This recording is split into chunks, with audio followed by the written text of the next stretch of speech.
नमस्कार दोस्तों, स्वागत है आपका मेरे चैनल कॉमिक्स लाइफ में। शुरू करते हैं सुरेंद्र मोहन पाठक जी द्वारा लिखा गया एक रोमांचक उपन्यास ऑपरेशन बैंकॉक। एम की नींद खुल गई। टेलीफोन की घंटी निरंतर बज रही थी। एम ने एक बार आंखें मिचमिचाकर बगल की मेज पर टेलीफोन के पास रखी रेडियम डायल वाली घड़ी की ओर देखा। 3 बजने को थे। उसने नेत्र बंद कर लिए और फिर बड़े अनिच्छापूर्ण ढंग से हाथ बढ़ाकर टेलीफोन का रिसीवर उठा लिया। उसने रिसीवर को कान से लगाया और बिना नेत्र खोले नींद और झुंझलाहट मिश्रित स्वर में बोला, हेलो। फोनी। दूसरी ओर से किसी का व्यग्र स्वर सुनाई दिया, इज दैट यू? एम एक झटके से उठकर पलंग पर बैठ गया।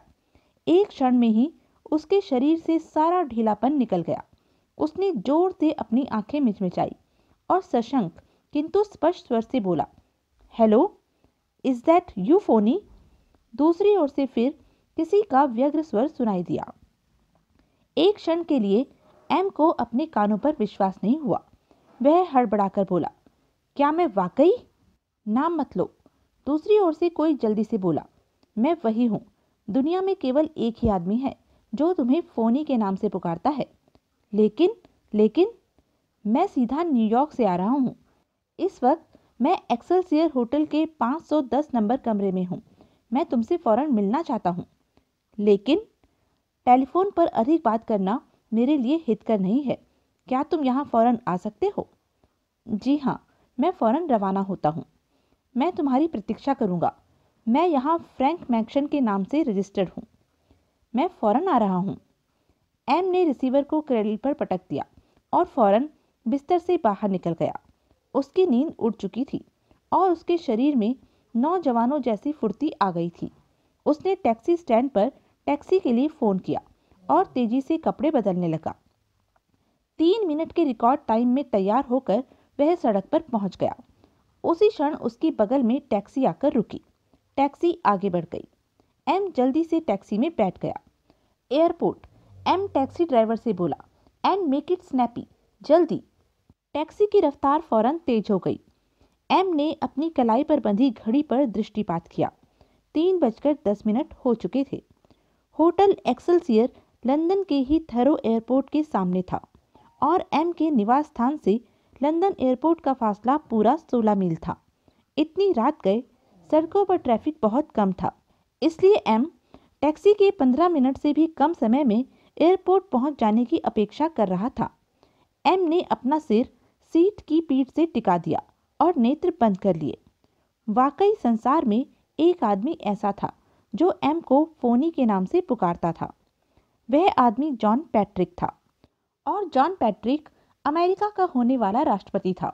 वह निकट भविष्य में होने वाले अमेरिका के राष्ट्रपति के चुनाव का सबसे सबल प्रत्याशी था। इसके अतिरिक्त वह अमेरिकन स्टीम कॉरपोरेशन का प्रेसिडेंट था, एक बहुत बड़े एयरवेज कंपनी का चेयरमैन था और अमेरिका के कितने ही औद्योगिक संस्थानों का डायरेक्टर था।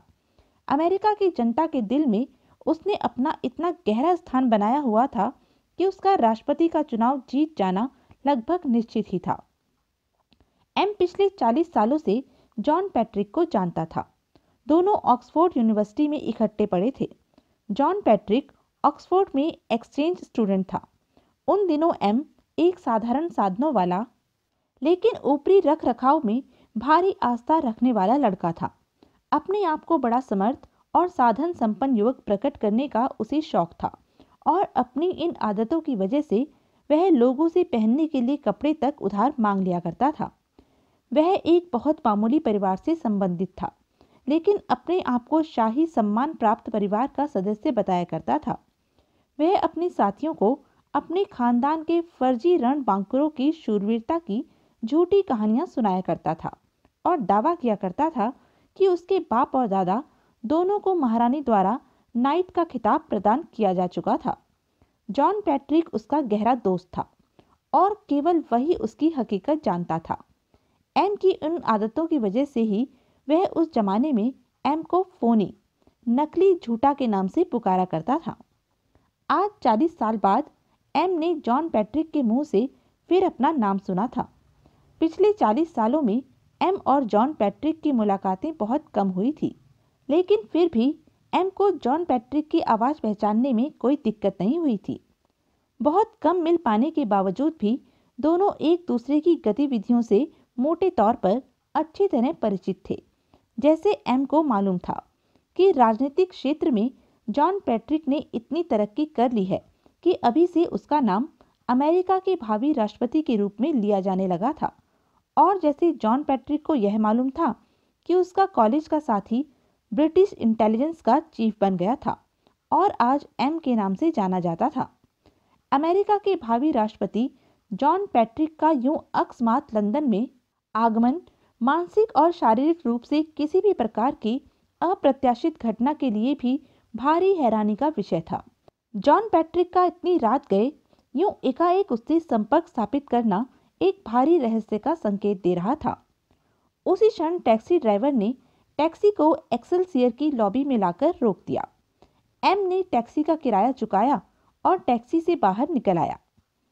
इतनी रात गए भी एक्सेलसियर का डोरमैन उसके लिए मुख्य द्वार खोलने के लिए अपने स्थान पर मौजूद था। एम होटल में प्रविष्ट हो गया। रिसेप्शन के पीछे ऊँघते से बैठे एक युवक ने प्रश्नसूचक नेत्रों से उसकी ओर देखा। I want to see mister Frank McShane in room number 510। I am expected. मैं कमरा नंबर 510 में ठहरे फ्रैंक मैक्शन से मिलने आया हूँ। मेरी प्रतीक्षा कर रहे हैं। एम बोला। Yes sir. युवक अपने चेहरे पर व्यवसाय सुलभ मुस्कुराहट लाता हुआ बोला। I know you are most welcome. जी हाँ, मुझे खबर है, आपका स्वागत है। एम अपने चेहरे पर मुस्कुराहट लाया और फिर आगे बढ़ गया। लिफ्ट में ऑपरेटर नहीं था। वह लिफ्ट में प्रविष्ट हुआ और उसने 5वीं मंजिल का बटन दबा दिया। 5वीं मंजिल पर पहुंचकर लिफ्ट से बाहर निकल आया। 510 नंबर कमरा तलाश करने में उसे कोई दिक्कत नहीं हुई। उसने धीरे से कमरे का दरवाजा खटखटाया। कौन है? भीतर से उसे जॉन पैट्रिक की आवाज़ सुनाई दी। फोनी। एम धैर्यपूर्ण स्वर से बोला। दरवाज़ा तत्काल खुला। दरवाज़ा खोलने वाला जॉन पैट्रिक ही था। भीतर आओ, वह बोला। एम ने हैट उतारकर हाथ में ले लिया और कमरे में प्रविष्ट हो गया। एम ने देखा वह बेहद परेशान था। बैठो, जॉन पैट्रिक बोला। एम एक कुर्सी पर बैठ गया। जॉन पैट्रिक उसके सामने एक अन्य कुर्सी पर बैठ गया। उसने अपने हाथों में अपना सिर थाम लिया। जॉन, तुम? एम ने कहना शुरू किया। आप, I mean sir, call me John please. आप एकाएक लंदन कैसे पहुंच गए? फोनी। जॉन पैट्रिक ने सिर उठाकर एम की ओर देखा और गहरी सांस लेकर बोला। मैं भारी मुसीबत में फंस गया हूं और इस मुसीबत में से तुम ही मुझे निकाल सकते हो। तुम ही एक आदमी हो जिसका मैं भरोसा कर सकता हूं। आप बात बताइए, एम दृढ़ स्वर से बोला। जो मुझसे संभव होगा मैं जरूर करूंगा। फोनी, बस इतना जान लो कि वर्तमान स्थिति में से अगर तुमने मुझे उभारा नहीं तो न केवल मैं राष्ट्रपति का चुनाव नहीं जीत पाऊंगा बल्कि मेरे लिए जीना दुर्भर हो जाएगा। आप हुक्म तो कीजिए, मैं अपनी ओर से कोई कोशिश उठा नहीं रखूंगा। धन्यवाद दोस्त, मुझे तुमसे यही आशा थी और इसी आशा के भरोसे मैं भारी खतरा उठाकर यूं गुप्त रूप में लंदन भागा चला आया था। खतरा? हाँ, मैं जाली पासपोर्ट पर सफ़र कर रहा हूँ और अपनी सूरत बदलने के लिए मैं सफ़र के दौरान में नकली मूछें, नकली बाल और चश्मा लगाए रहा था क्योंकि मेरी अमेरिका का भावी राष्ट्रपति बन जाने की पूरी संभावना है। इसलिए मेरी सिक्योरिटी के लिए मेरे निवास स्थान पर पुलिस का पहरा है। बड़ी कठिनाई से मैं सिक्योरिटी की निगाहों में आए बिना वहां से निकल आने में सफल हो पाया था। आपने भारी खतरा मोल लिया। जाली पासपोर्ट की वजह से लंदन एयरपोर्ट पर अगर आप पकड़े जाते तो जानते हैं क्या होता? जब अखबार में यह खबर छपती कि अमेरिका का भावी राष्ट्रपति लंदन एयरपोर्ट पर भेष बदलकर जाली पासपोर्ट के साथ सफ़र करता पकड़ा गया तो जानते हैं आपको? मैं समझता हूँ, जॉन पैट्रिक उतावले स्वर में बोला, लेकिन मैं पकड़ा नहीं गया हूँ। Thank God. अब मुझे इस बात का भी इंतज़ाम करना पड़ेगा कि आप जाती बार भी ना पकड़े जाए। थैंक्स। आप अपनी समस्या बताइए। पहले मैं तुम्हें कुछ दिखाना चाहता हूँ। जॉन पैट्रिक अपने स्थान से उठकर कमरे के कोने में पहुंचा। कोने में पड़ी एक छोटी सी मेज पर एक सूटकेस रखा था। जॉन पैट्रिक ने सूटकेस खोला और उनमें से 8 mm का एक फिल्म प्रोजेक्टर निकला। उसने प्रोजेक्ट पर एक फिल्म का स्पूल चढ़ाया और प्रोजेक्टर का रुख सामने की सपाट दीवार की ओर कर दिया। फिर उसने खिड़कियों पर पर्दे खींच दिए और कमरे की बत्ती बंद कर दी। उसने प्रोजेक्टर ऑन किया। कुछ क्षण उसने प्रोजेक्टर को सामने की दीवार पर फोकस करने में लगाए और जब दीवार पर फिल्म के स्पष्ट चित्र उभरने लगे तो वह बोला, मैं यह फिल्म एक बार देख चुका हूँ, दोबारा देखने की मुझ में हिम्मत नहीं है। और वह पलंग पर जा बैठा। चलती फिल्म की ओर उसने पीठ कर ली। एम फिल्म देखने लगा। जल्दी ही उसे महसूस हो गया कि वह फिल्म क्या थी और जॉन पैट्रिक उसे दोबारा क्यों नहीं देख रहा था। वह एक ब्लू फिल्म थी। सामने दीवार पर एक लगभग 22 साल की खूबसूरत लड़की और एक करीब 35 साल का हट्टा कट्टा तंदुरुस्त आदमी शैतानी हरकतें करते दिखाई दे रहे थे। एम हक्का बक्का सा फिल्म देखता रहा। फिल्म खत्म हुई तो जॉन पैट्रिक अपने स्थान से उठा। उसने प्रोजेक्टर का स्विच ऑफ किया, उस पर से स्पूल उतारा और फिर कमरे की बत्ती जला दी। वह फिर एम के सामने आ बैठा और कंपित स्वर से बोला, फोनी, इस फिल्म में तुमने जिस लड़की को देखा है वह मेरी इकलौती बेटी है। एम को अपने कानों पर विश्वास नहीं हुआ।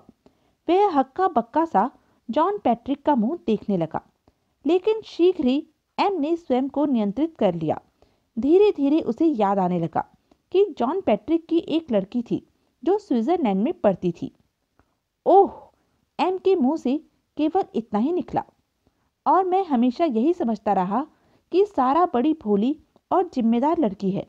इस फिल्म को देखने के बाद मैंने तफ्तीश की तो मालूम हुआ सारा पिछले 10 महीने से स्विट्जरलैंड के उस शिक्षा संस्थान से गायब है जहाँ की मैंने उसे पढ़ने भेजा था। उन लोगों ने आपको सारा की सूचना नहीं भेजी? भेजी थी, लेकिन मुझे मिली नहीं। चुनाव की वजह से मैं बहुत व्यस्त हूँ। मुझे छोटी मोटी बातों की ओर ध्यान देने की फुर्सत नहीं। शायद मैंने कोई मामूली चिट्ठी समझकर कहीं फेंक दिया था। आप कभी सारा को चिट्ठी नहीं लिखते थे? मैं नहीं, मेरी पत्नी लिखा करती थी और उसने लिखी भी होगी, लेकिन सारा कभी जवाब नहीं देती थी। इसलिए यह बात हमारे ध्यान में नहीं आई कि इस बार सारा का जवाब इसलिए नहीं आया क्योंकि सारा वहाँ है ही नहीं। पिछले 10 महीनों से सारा कहाँ है, क्या कर रही है, मुझे खबर नहीं। लेकिन इस फिल्म को देखकर साफ जाहिर होता है कि जो कुछ भी वह कर रही है अच्छा नहीं कर रही है। लगता है उसने एक क्षण के लिए भी यह नहीं सोचा कि वह अमेरिका के भावी राष्ट्रपति की बेटी है और उसकी ये हरकतें उसके बाप को कितना खराब कर सकती हैं। एम चुप रहा। स्थिति वाकई बड़ी विकट थी। जॉन पैट्रिक ने अपनी जेब से एक कागज निकाला और उसे एम की ओर बढ़ाता हुआ बोला, यह चिट्ठी देखो। एम ने कागज खोलकर देखा। चिट्ठी टाइप की हुई थी। लिखा था, उस आदमी की सेवा में एक भेंट जो अमेरिका का राष्ट्रपति बनने के स्वप्न देख रहा है। श्रीमान जी, आपकी सेवा में यह लंदन का तोहफा भेजा जा रहा है। हमारे पास अभी 3 फिल्में और हैं। जो फिल्म आपको भेजी जा रही है वे 3 फिल्में इस फिल्म से कहीं ज़्यादा बढ़िया हैं। लोग देखेंगे तो उनकी तबीयत खुश हो जाएगी। राष्ट्रपति के चुनाव से अपना नाम वापस ले लीजिए, वरना बाकी की 3 फिल्में आपकी विरोधी पार्टी को भेज दी जाएंगी। यह चिट्ठी और ये फिल्म आप तक कैसे पहुंची थी? एम ने चिट्ठी वापस करते हुए पूछा। यह चिट्ठी और फिल्म दोनों मुझे लंदन स्थित अमेरिकी दूतावास की मार्फत भेजी गई थी।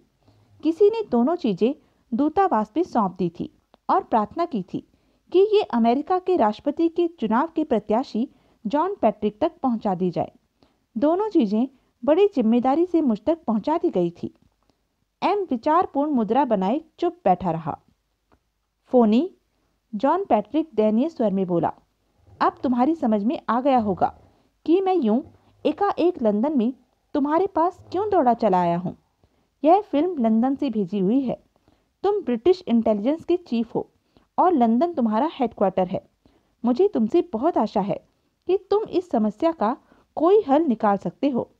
लेकिन अगर तुम समझते हो कि तुम कुछ नहीं कर सकते तो मजबूरन मुझे चुनाव से अपना नाम वापस लेना पड़ेगा।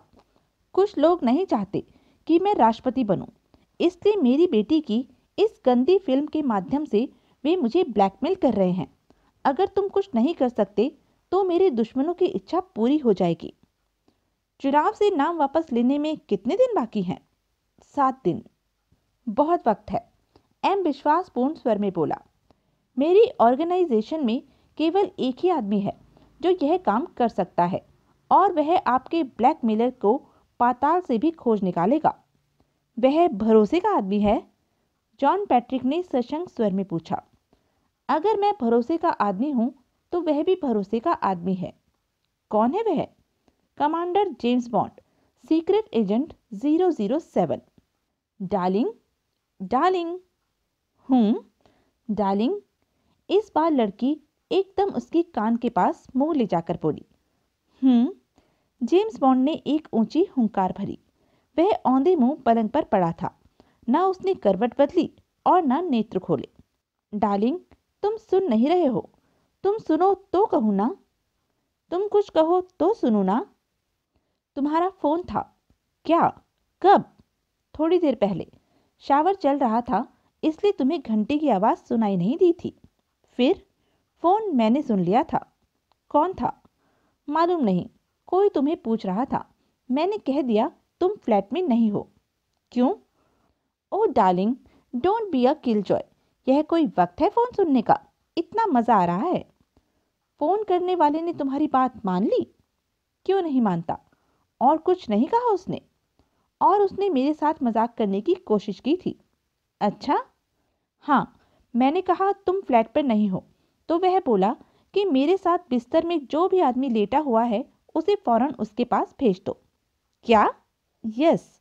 जेम्स बॉन्ड ने फौरन नेत्र खोल दिए। उसने करवट बदली और लड़की की ओर देखा। फोन करने वाले ने और कुछ नहीं कहा? नहीं। तुम्हें पूरा विश्वास है कि उसने अपना नाम नहीं बताया था? लड़की एक क्षण हिचकिचाई और फिर बोली, यस, आई एम श्योर उसने नाम नहीं बताया था। एम भी भला कोई नाम होता है? जेम्स बॉन्ड उठकर बैठ गया। अभी क्या कहा था तुमने? मैंने कहा था कि एम भी भला कोई नाम होता है। एम तो अंग्रेजी अल्फाबेट का 13वां अक्षर होता है, और 13 का अंक तुम तो जानते ही हो, बड़ा अनलक्की होता है। जेम्स बॉन्ड उछलकर पलंग से नीचे उतर आया। उसने अपनी कमर के गिर्द एक तौलिया लपेट लिया। डियरेस्ट, वह मीठे स्वर में बोला, अगर 3 मिनट में तुम मुझे अपनी पोशाक के भीतर दिखाई नहीं दी तो भारी गड़बड़ हो जाएगी। क्या गड़बड़ हो जाएगी? तो तुम्हें सड़क पर आकर कपड़े पहनने पड़ेंगे। What nonsense! आज तुमने शीघ्र कपड़े पहनने का रिकॉर्ड तोड़ देना है, और आधा मिनट पहले ही गुजर चुका है। लेकिन कोई बात भी है? लड़की कपड़ों को अपने सीने के लगाए तीव्र विरोधपूर्ण स्वर से बोली। बात है स्वीटहार्ट, लेकिन तुम्हारे पास बात सुनने का वक्त नहीं है। बात भी मैं तुम्हें लगभग 3 मिनट में ही सुनाऊंगा। अगर बात सुनोगी तो तुम्हें यहाँ से अपने बर्थ सूट में ही विदा होना पड़ेगा। ओ डार्लिंग, डोंट बी फनी। तुम वक्त बर्बाद कर रही हो। किसका? तुम्हारा या अपना? अपना। जेम्स बॉन्ड का वक्त सिर्फ जेम्स बॉन्ड ही बर्बाद कर सकता है। लेकिन अभी तो दिन भी नहीं निकला। मैं इस वक्त यहाँ से नहीं जा सकती। सॉरी हनी, जेम्स बॉन्ड पूर्वता मधुर स्वर से बोला। यह सब उस टेलीफोन कॉल की वजह से हुआ? जेम्स बॉन्ड ने उत्तर नहीं दिया। अगर मैं तुम्हें उस टेलीफोन कॉल के बारे में न बताती तो तुम बहुत बुरा करती। जेम्स बॉन्ड बर्फ जैसी ठंडे स्वर से बोला। Oh God, you are a brute, लड़की बोली और पलंग से नीचे उतर आई। That's a good girl, James Bond प्रशंसात्मक स्वर से बोला। Right after my heart. और डार्लिंग, तुम ऐसे ही बहुत खूबसूरत लग रही हो। यानी कि तुम मुझे मेकअप भी नहीं करने दोगे? मैंने यह कब कहा है? आओ, तुम्हें बाहर तक छोड़ाऊं। और जेम्स बॉन्ड ने लड़की की बाहें पकड़ी और फ्लैट से बाहर ले जाने वाले द्वार की ओर बढ़ा। जेम्स बॉन्ड की मजबूत पकड़ में लगभग घिसटती हुई लड़की उसके साथ चलती रही। द्वार के समीप पहुंचकर बॉन्ड ने उसकी बाह छोड़ दी और बोला, see you again honey, over my dead body. लड़की फुंफकार कर बोली। जेम्स बॉन्ड मुस्कुराया। उसने फ्लैट का द्वार भीतर से बंद कर लिया और तेजी से उस मेज की ओर बढ़ा जहां टेलीफोन रखा था। उसने रिसीवर उठाया और एक नंबर डायल कर दिया। दूसरी ओर से लगभग फौरन उत्तर मिला। Commander James bond reporting sir. Office. दूसरी ओर से उत्तर मिला। राइट अवे, फौरन ऑफिस में पहुंचो। यस सर, जेम्स बॉन्ड बोला। Right away. उसने रिसीवर को क्रेडल पर पटका और लंबे डग भरता हुआ बाहर की ओर चल पड़ा। एम के दफ्तर की इमारत के बाहर खड़ा गार्ड जेम्स बॉन्ड को पहचानता था। उसने जेम्स बॉन्ड को सैल्यूट मारा। सैल्यूट का जवाब गर्दन के हल्के से झटके से देता हुआ जेम्स बॉन्ड इमारत में प्रविष्ट हो गया।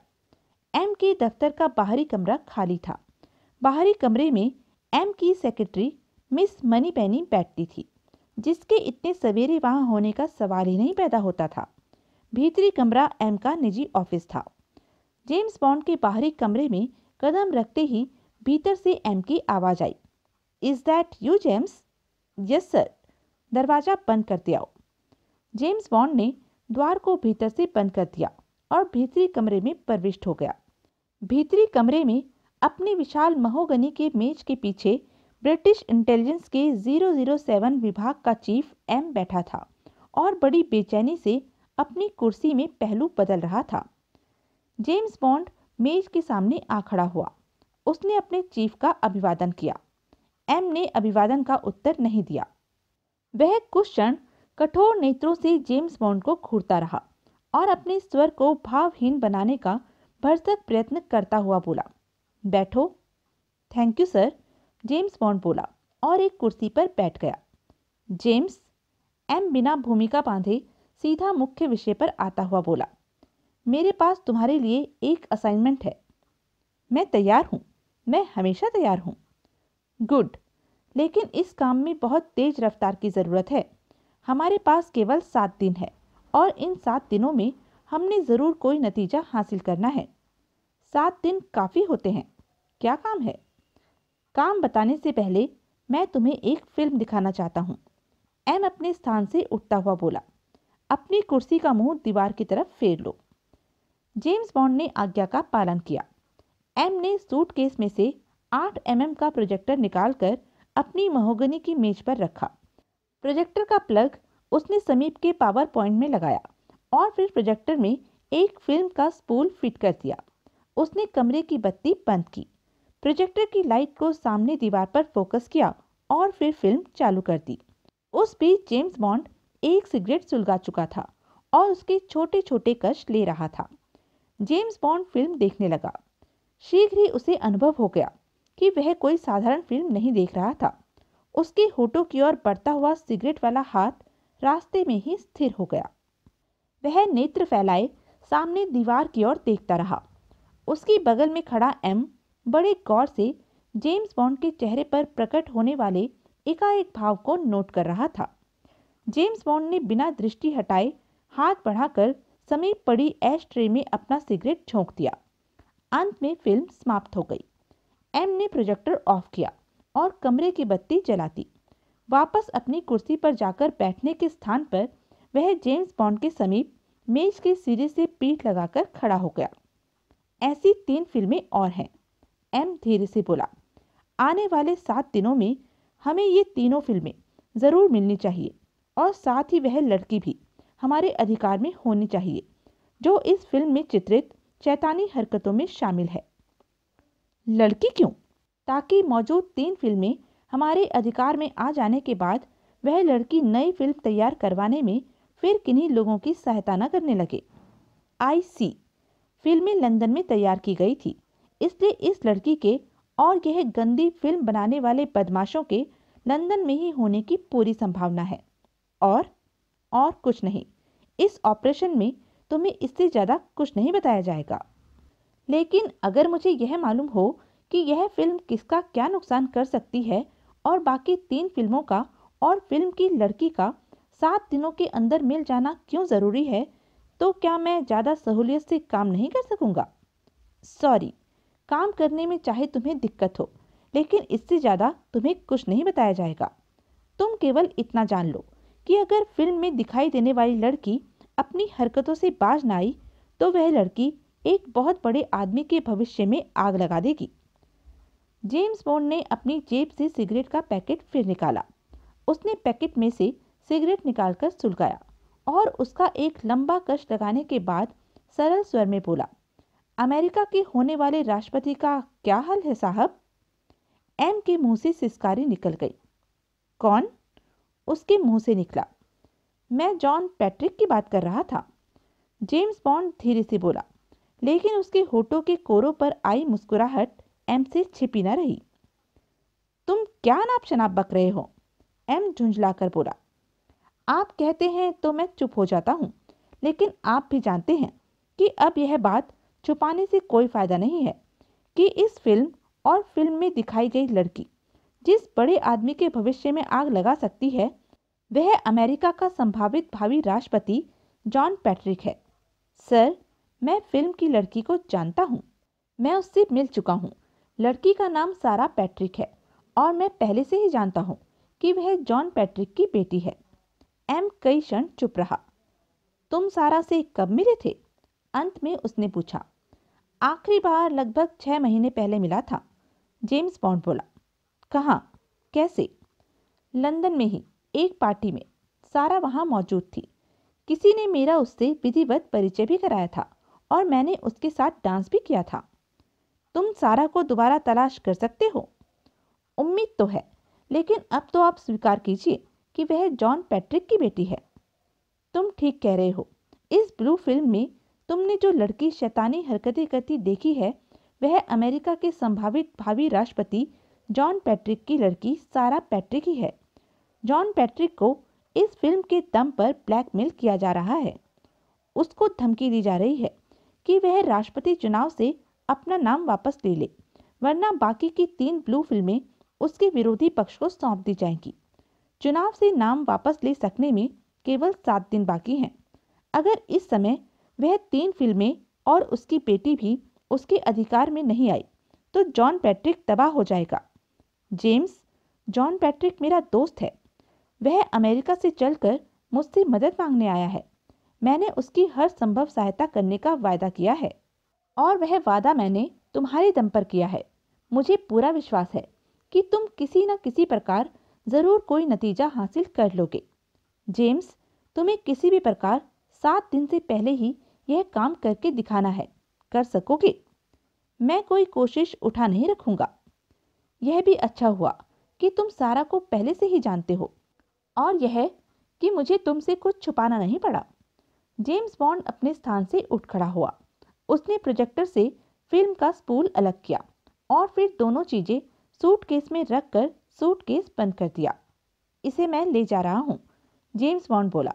जरूर, एम बोला। मैं इस फिल्म की एक बात के बारे में आपका ध्यान आकृष्ट करना चाहता हूँ। कौन सी बात? इस फिल्म को देखकर ऐसा नहीं मालूम होता कि यह फिल्म सारा और उसके साथी की जानकारी के बिना खींची गई है। दोनों की मुद्राओं और क्रियाओं के लिए इस्तेमाल किए गए पलंग और कमरे से साफ जाहिर होता है कि यह फिल्म किसी स्टूडियो में बाकायदा मुनासिब रोशनियों के इंतजाम के साथ बनाई गई है और जोड़े की तस्वीरें कल्पनात्मक कोणों से खींची गई हैं। तुम कहना क्या चाहते हो? मैं यह कहना चाहता हूँ कि सारा भी ब्लैकमेलरों के साथ मिली हुई है और अपने बाप को तबाह करने के लिए वह अपने बाप के दुश्मनों का पूरा सहयोग दे रही है। तुम ठीक कह रहे हो। मैं भी यह बात समझता हूँ और पैट्रिक भी यह बात समझता है। इसलिए तो मैंने कहा है कि बाकी की 3 फिल्मों के साथ खुद सारा को भी जॉन पैट्रिक के अधिकार में होना जरूरी है। अगर फिल्में हमारे अधिकार में आ गई लेकिन सारा स्वतंत्र रही तो कोई फायदा नहीं होगा। दुश्मन सारा की सहायता से फिर नई फिल्म तैयार कर लेंगे। जेम्स बॉन्ड चुप रहा। उसने सिगरेट का आखिरी कश लगाकर उसे ऐश ट्रे में डाल दिया। उसने सूटकेस उठा लिया और बोला, मैं आपके पास जल्दी ही रिपोर्ट करूंगा। ठीक है, एम बोला और उसने जेम्स बॉन्ड की ओर अपना हाथ बढ़ा दिया। जेम्स बॉन्ड ने बड़ी मजबूती से उसका हाथ थाम लिया। सबसे पहले जेम्स बॉन्ड ने उस आदमी को तलाश किया जिसने 6 महीने पहले पार्टी में उसका सारा पैट्रिक से परिचय करवाया था। उस आदमी को सारा के बारे में कोई खबर नहीं थी। उसके कथनानुसार उस पार्टी के 1 सप्ताह बाद ही सारा स्विट्जरलैंड चली गई थी और उसके बाद वह वापस लंदन लौटकर आई थी या नहीं, और या वह अब स्विट्जरलैंड में थी या नहीं, इस विषय में उसे कोई जानकारी नहीं थी। उसी आदमी के माध्यम से जेम्स बॉन्ड ने उस पार्टी में मौजूद कुछ अन्य व्यक्तियों को भी खोज निकाला जो सारा से परिचित थे। वे लोग सारा से परिचित जरूर थे, लेकिन उस समय किसी को भी सारा की खबर नहीं थी। तनिक भी निरुत्साहित हुए बिना जेम्स बॉन्ड ने दूसरी लाइन पर काम करना आरंभ किया। उसने एक टैक्सी ली और फ्लीट स्ट्रीट पहुंच गया। फ्लीट स्ट्रीट की 3 मंजिली इमारत के सामने वह टैक्सी से उतरा। हाथ में सूटकेस लिए वह इमारत के कंपाउंड में प्रविष्ट हो गया। ग्राउंड फ्लोर के द्वार पर एक पीतल की नेम प्लेट लगी हुई थी, जिस पर काले अक्षरों में खुदा हुआ था, Harry Kruger photographer studio. James bond ने नेम प्लेट की बगल में लगी कॉल बेल पर उंगली रख दी। कुछ क्षण बाद द्वार खुला। एक लड़के ने द्वार खोला। हैरी है? जेम्स बॉन्ड ने अधिकारपूर्ण स्वर से पूछा। प्लीज कम इन, लड़का बोला। जेम्स बॉन्ड भीतर प्रविष्ट हो गया। आप यहाँ तशरीफ रखिए, मैं उन्हें आपके बारे में सूचना देता हूँ, प्लीज। आपका शुभ नाम? Bond, James bond. हैरी मुझे जानता है। लड़का वहां से विदा हो गया। जेम्स बॉन्ड ड्राइंग रूम की तरह सजे हुए उस कमरे में एक सोफे पर बैठ गया। सूटकेस उसने अपने पैरों के समीप फर्श पर रख दिया और एक सिगरेट सुलगा लिया। वह प्रतीक्षा करने लगा। कुछ देर बाद हैरी क्रूगर कमरे में प्रविष्ट हुआ। हैरी क्रूगर एक कम से कम 3.5 मन वजन का पहाड़ जैसे शरीर वाला आदमी था। वह ढीले कपड़े पहने हुए था और चलते समय कपड़ों के भीतर उसका ढीला ढाला विशाल शरीर जेली की तरह हिलता था। जेम्स बॉन्ड अपने स्थान से उठ खड़ा हुआ। जेम्स, हैरी क्रूगर प्रसन्नता की प्रतिमूर्ति बनकर बाहें फैलाए उसकी ओर बढ़ता हुआ बोला, my darling, my lovey, my darlings. और उसने जेम्स बॉन्ड को अपनी बाहों में भर लिया। अरे छोड़ो! जेम्स बॉन्ड उसकी गिरफ्त में छटपटाता हुआ बोला, मुझे गुदगुदी हो रही है। हैरी क्रूगर हो करके हंसने लगा। हंसी के साथ साथ उसकी छाती और पैर समुद्र की तरह उठने गिरने लगे और उनके साथ ही जेम्स बॉन्ड भी हिलोरे लेने लगा। जिम्मी डियरेस्ट, हैरी क्रूगर प्यार भरे स्वर में बोला, कल मैंने तुम्हें ख्वाब में देखा था। हैरी, जेम्स बॉन्ड बोला, मुझे फौरन छोड़ दो, वरना मैं समझूंगा कि हमारी पिछली मुलाकात के बाद से तुमने होमोसेक्सुअल आदतें अपना ली हैं। हैरी क्रूगर ने फौरन उसे छोड़ दिया। तुम बहुत बदमाश हो, हैरी आहत स्वर से बोला। मैं यहाँ तुमसे अपने बारे में राय पूछने नहीं आया, जेम्स बॉन्ड बोला। मुझे तुमसे बहुत ज़रूरी काम है। बोलो। मैं तुम्हें एक फिल्म दिखाना चाहता हूँ। जेम्स बॉन्ड ने सिगरेट ऐश ट्रे में फेंका, सूटकेस उठाया और हैरी क्रूगर के साथ हो लिया। हैरी क्रूगर उसे एक सजे सजाए स्टूडियो में ले आया। जेम्स बॉन्ड ने सूटकेस में से प्रोजेक्टर और फिल्म निकालकर मेज पर रख दी। हैरी, जेम्स बॉन्ड गंभीर स्वर में बोला, यह फिल्म टॉप सीक्रेट है। यह फिल्म तुम्हें दिखाने की हिम्मत मैं इसलिए कर रहा हूँ क्योंकि मुझे विश्वास है कि तुम किसी से इसका जिक्र नहीं करोगे। अब तक हैरी क्रूगर भी गंभीर हो उठा था। मैं वही करूँगा जो तुम मुझे करने के लिए कहोगे, वह बोला। गुड, इस फिल्म को स्क्रीन करो। हैरी क्रूगर ने पहले सावधानी से सारे दरवाजे बंद कर दिए। कमरे में एक स्थान पर एक फोल्डिंग स्क्रीन लगाई और फिर प्रोजेक्टर और फिल्म सेट करने में जुट गया। हैरी, जेम्स बॉन्ड एक कुर्सी पर बैठता हुआ बोला, मैंने सुना है कि हर फोटोग्राफर का अपना एक स्टाइल होता है जो उसकी कला में ज़रूर प्रतिबिंबित होता है।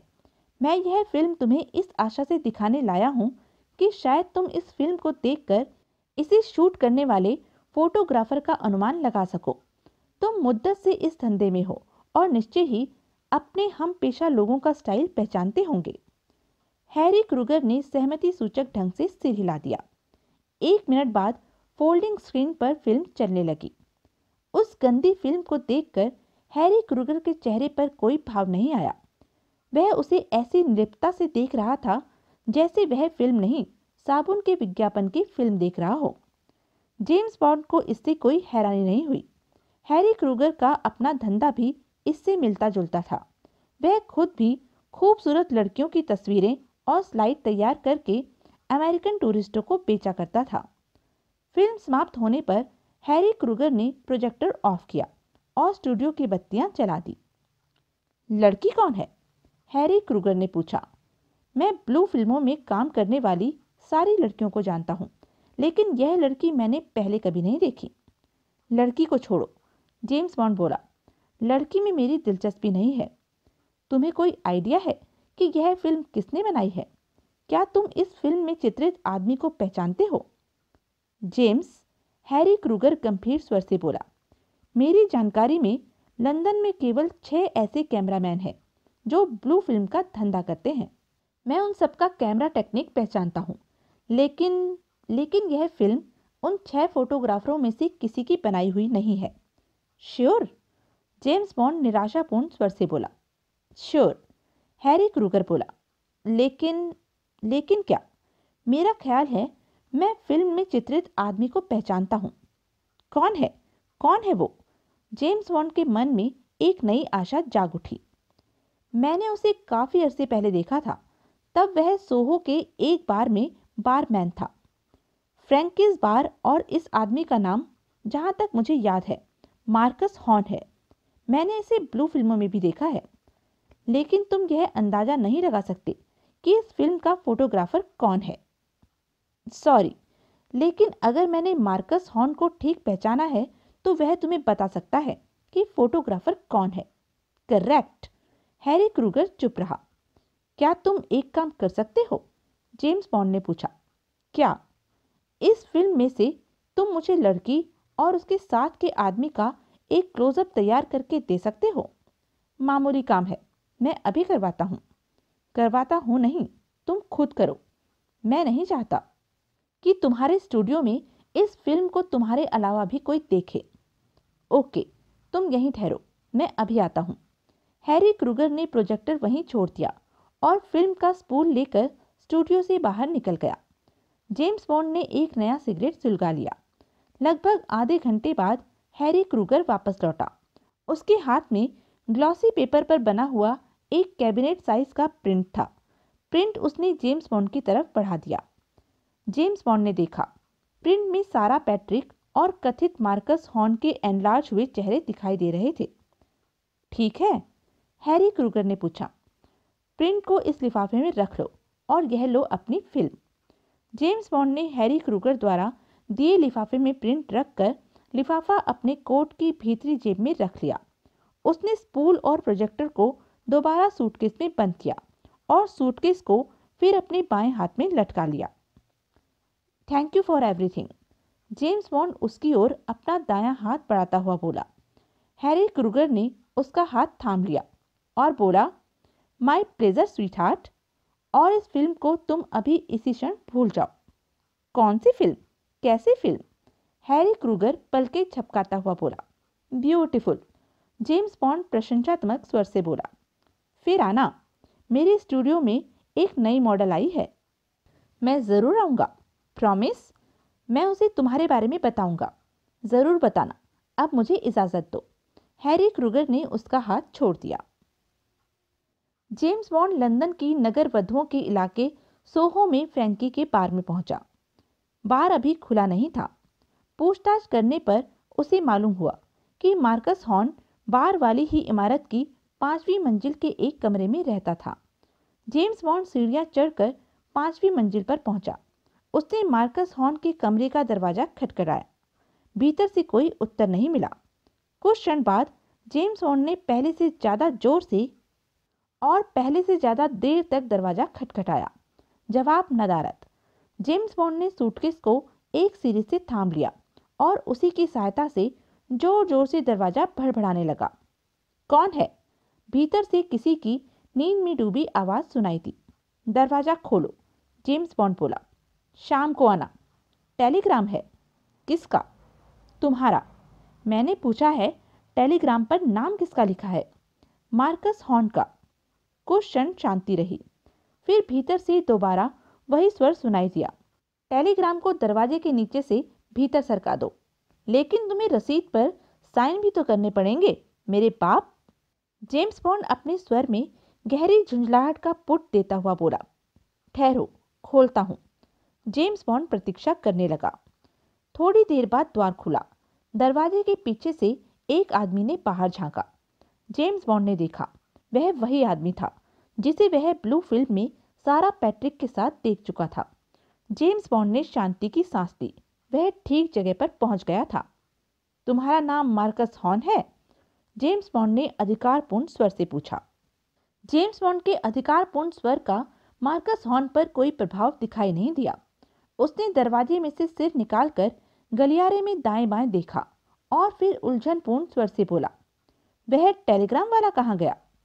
मैं ही टेलीग्राम वाला हूँ, जेम्स बॉन्ड बोला। दरवाजा मैंने खटखटाया था। मार्कस हॉर्न, मैं तुमसे कुछ जरूरी बातें करना चाहता हूँ। ऐसी की तैसी तुम्हारी, मार्कस हॉर्न झल्लाकर बोला। मेरी नींद खराब कर दी। मार्कस हॉर्न ने भड़ाक से दरवाजा बंद किया, लेकिन दरवाजा बंद हो पाने से पहले ही दोनों पल्लों के बीच जेम्स बॉन्ड अपने हाथ में थमा सूटकेस सरका चुका था। तमाशा करने की कोशिश मत करो मार्कस हॉर्न, मैं तुमसे बात किए बिना नहीं जाऊंगा। शाम को आना। मार्कस हॉर्न द्वार में अटका सूटकेस बाहर धकेलने की कोशिश करता हुआ बोला। नहीं, अभी। तुम हो क्या चीज? पहले मुझे भीतर आने दो, फिर बताऊंगा। तुम यहां से दफा होते हो या नहीं? मार्कस हॉर्न एकाएक गला फाड़कर बोला। मार्कस हॉर्न, जेम्स बॉन्ड बर्फ जैसे ठंडे स्वर से बोला। जेल जाना चाहते हो? केवल एक क्षण के लिए मार्कस हॉर्न के चेहरे पर जेम्स बॉन्ड के स्वर का प्रभाव दिखाई दिया, लेकिन शीघ्र ही वह पहले जैसा हठी और क्रोध मार्कस हॉर्न बन गया। ऐसी की तैसी तुम्हारी, वह गर्ज कर बोला। उसने द्वार को थोड़ा सा अपनी ओर खोला और जेम्स बॉन्ड ने सूटकेस पर अपना घुटना लगाकर सूटकेस पीछे की ओर धकेल दिया। सूटकेस द्वार से पल्लों के बीच में से निकल गया। मार्कस हॉर्न ने भड़ाक से दरवाजा बंद किया, लेकिन द्वार का लैंच लगा पाने से पहले ही जेम्स बॉन्ड का कंधा पूरी शक्ति से द्वार से टकराया। द्वार सीधा जाकर मार्कस हॉर्न के चेहरे से टकराया। वह लड़खड़ाकर पीछे हटा। उतने समय में जेम्स बॉन्ड कमरे में प्रविष्ट हो चुका था। खून पी जाऊंगा, मार्कस हॉर्न पगलाए हुए बैल की तरह बिफर कर बोला और बंदूक से छूटी गोली की तरह जेम्स बॉन्ड की ओर झपटा। जेम्स बॉन्ड ने अपना सूटकेस वाला हाथ घुमाया। भीतर पड़े प्रोजेक्टर की वजह से काफी भारी हो गया सूटकेस भड़ाक से मार्कस हॉर्न के शरीर के कंधे के समीप टकराया। मार्कस हॉर्न के पांव उखड़ गए। वह बाईं ओर झुका और एक कुर्सी पर आ गिरा। अगले ही क्षण वह कुर्सी से उछलता हुआ फर्श पर लंबा लेटा पड़ा था। जेम्स बॉन्ड शांत खड़ा उसके उठने की प्रतीक्षा करने लगा। पीड़ा, क्रोध और अपमान के भावों से मार्कस हॉर्न का चेहरा विकृत हो उठा। स्प्रिंग लगे खिलौने की तरह उछलकर अपने स्थान पर खड़ा हो गया। खड़े होने की क्रिया के दौरान उसने वह कुर्सी उठा ली थी जिससे उलझकर वह फर्श पर गिरा था। उसके नेत्रों में खून उतर आया था। जेम्स बॉन्ड ने फुर्ती से अपने शोल्डर होल्स्टर से रिवॉल्वर निकाल ली, लेकिन मार्कस हॉर्न उसकी अपेक्षा से अधिक फुर्तीला और खतरनाक निकला। उसने जेम्स बॉन्ड को रिवॉल्वर निकालते देख लिया था, लेकिन फिर भी उसने रिवॉल्वर की परवाह किए बिना कुर्सी बॉन्ड की ओर फेंक मारी थी। जेम्स बॉन्ड कुर्सी के सीधे प्रहार से बच गया, लेकिन बचते बचते भी कुर्सी की एक टांग उसके रिवॉल्वर वाले हाथ से टकराई और रिवॉल्वर उसके हाथ से निकलकर हवा में उछल गई। मार्कस हॉर्न ने रिवॉल्वर गिरने से पहले ही उसे रास्ते में लपक लिया। उसने रिवॉल्वर की नाल जेम्स बॉन्ड की ओर तान दी। जेम्स बॉन्ड एकदम स्थिर खड़ा हो गया। जल्दी बोलो, कौन हो तुम, वरना शूट कर दूंगा, मार्कस हॉर्न क्रूर स्वर में बोला। जेम्स बॉन्ड जानता था कि मार्कस हॉर्न कोई धमकी नहीं दे रहा था, लेकिन फिर भी वह कठोर स्वर में बोला, गोली चलाने की कोशिश मत करना मार्कस हॉर्न, तुम बच नहीं पाओगे, सीधे जेल चैम्बर में पहुंचोगे। मार्कस हॉर्न के मुंह से एक गंदी सी गाली निकली। फिर वह सांप की तरह फुंकार कर बोला, एक तो रिवॉल्वर लेकर जबरदस्ती मेरे कमरे में घुसते हो और ऊपर से मुझे धमकी देते हो। हाँ, you bloody son of a bitch, Marcus Horn चिल्लाया। उसने रिवॉल्वर वाला हाथ सीधा किया। उसी क्षण जेम्स बॉन्ड ने अपने दाएं पांव का पंजा ऊपर की ओर उठाया और एड़ी को जोर से फर्श पर दबाया। उसके जूते के अग्रभाग से एक छोटा सा चाकू गोली की तरह निकला और सीधा जाकर मार्कस हॉर्न के रिवॉल्वर वाले हाथ की कलाई में घुस गया।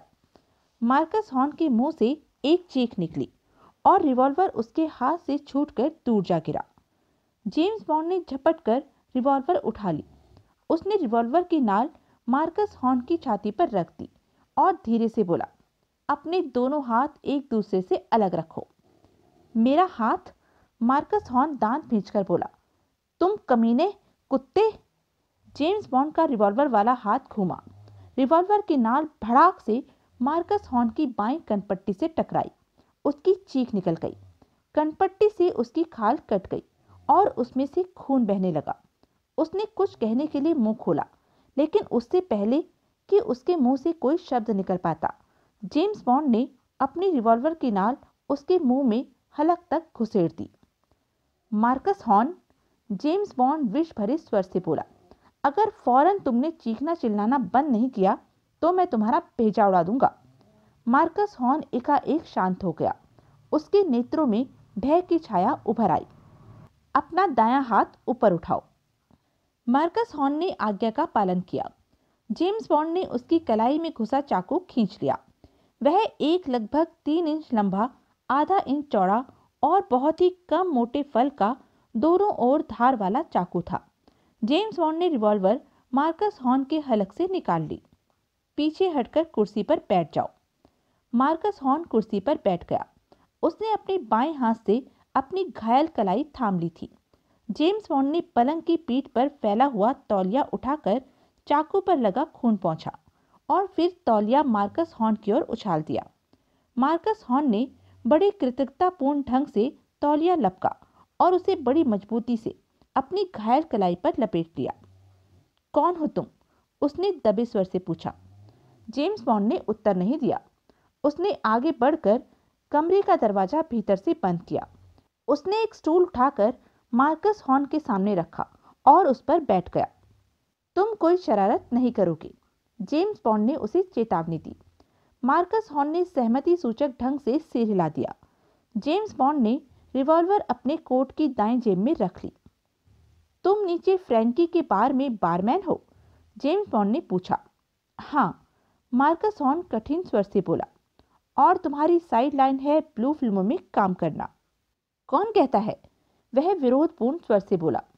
मुझसे सवाल मत करो, सवाल मैं करूंगा, तुम सिर्फ जवाब दोगे। मार्कस हॉर्न चुप रहा। ब्लू फिल्मों में काम करना तुम्हारी साइड लाइन है। मार्कस हॉर्न ने उत्तर नहीं दिया। जेम्स बॉन्ड ने जेब से मार्कस हॉर्न और सारा पैट्रिक की वह तस्वीर निकाली जो उसे हैरी क्रूगर ने बनाकर दी थी। इस तस्वीर को देखो। जेम्स बॉन्ड तस्वीर उसकी गोद में डालता हुआ बोला। मार्कस हॉर्न ने केवल एक उड़ती सी निगाह उस तस्वीर पर डाली और फिर निगाहें चुराने लगा।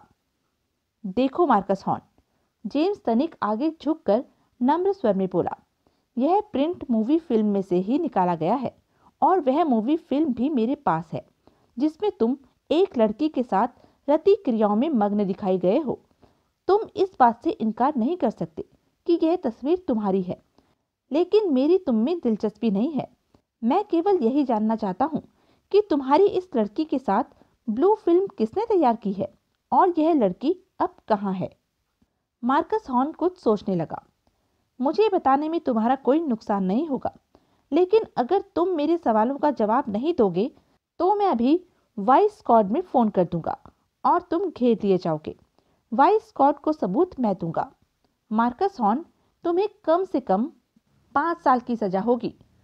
अगर मैं तुम्हारे सवालों का जवाब दे दूं तो तुम मुझे पुलिस के हवाले नहीं करोगे?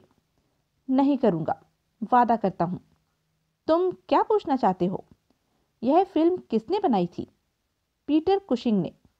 वह कहाँ रहता है?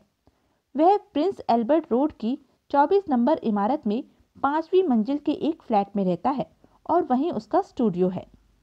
तस्वीर में तुम्हारे साथ लड़की कौन है? मैं उसको नहीं जानता। जेम्स बॉन्ड ने संदिग्ध निगाहों से उसकी ओर देखा। मैं सच कह रहा हूँ, मार्कस हॉर्न जल्दी से बोला। मैं इस लड़की को जानता तक नहीं।